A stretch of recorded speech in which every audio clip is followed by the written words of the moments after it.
As I was saying before, I got dramatically cut off by this idiot phone, right? So essentially, our aim is to get to the green, right? Because that's where our hole is. That's where we're gonna hold our ball, right? So that's the hole. So when you look at this hole number one, for example, I'll call it hole number one.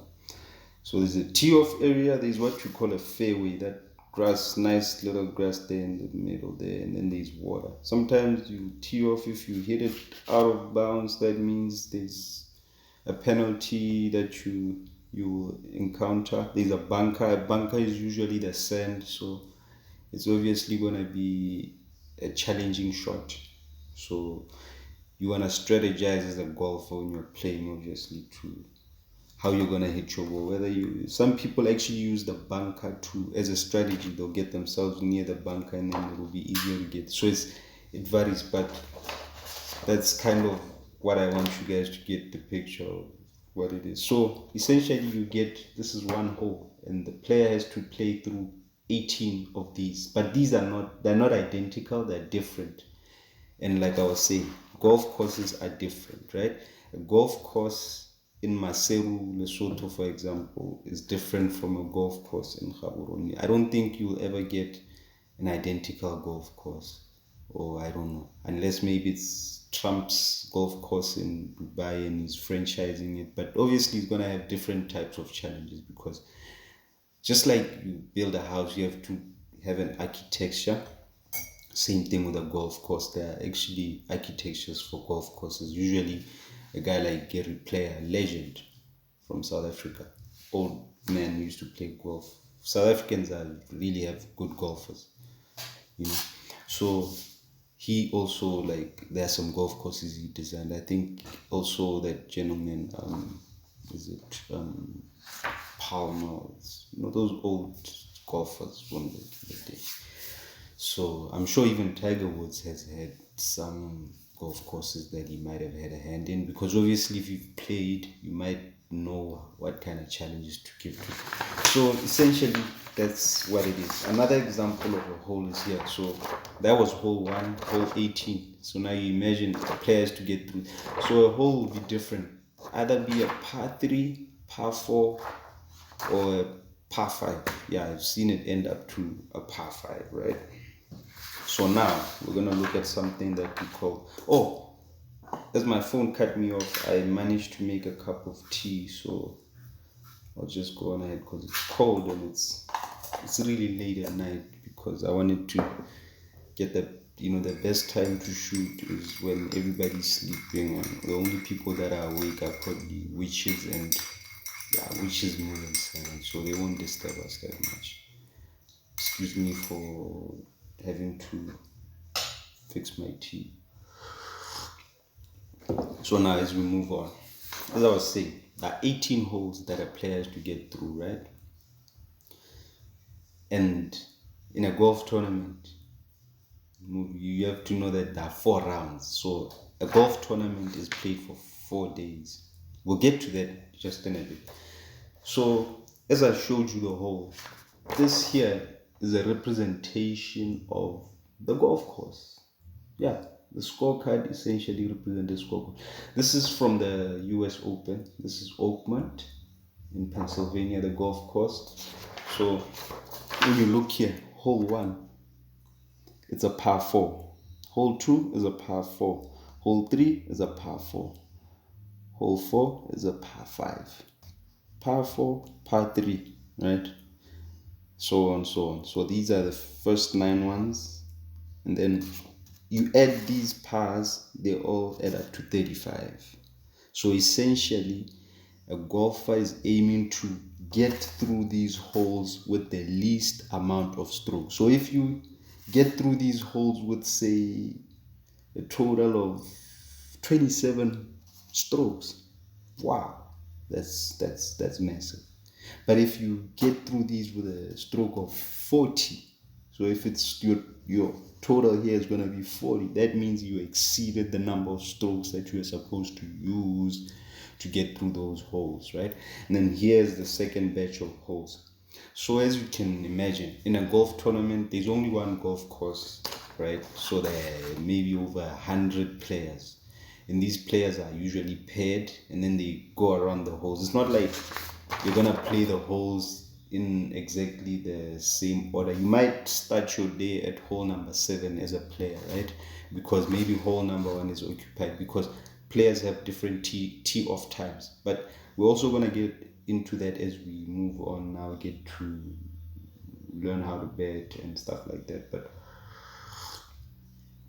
essentially, you also have access to YouTube, plenty of content you can go research up. So now when you look at this, the second batch was also up to 35. So the whole course is a par 70, if I may put it that. The whole total of the strokes, that if you go through these with 70, that's even par, right?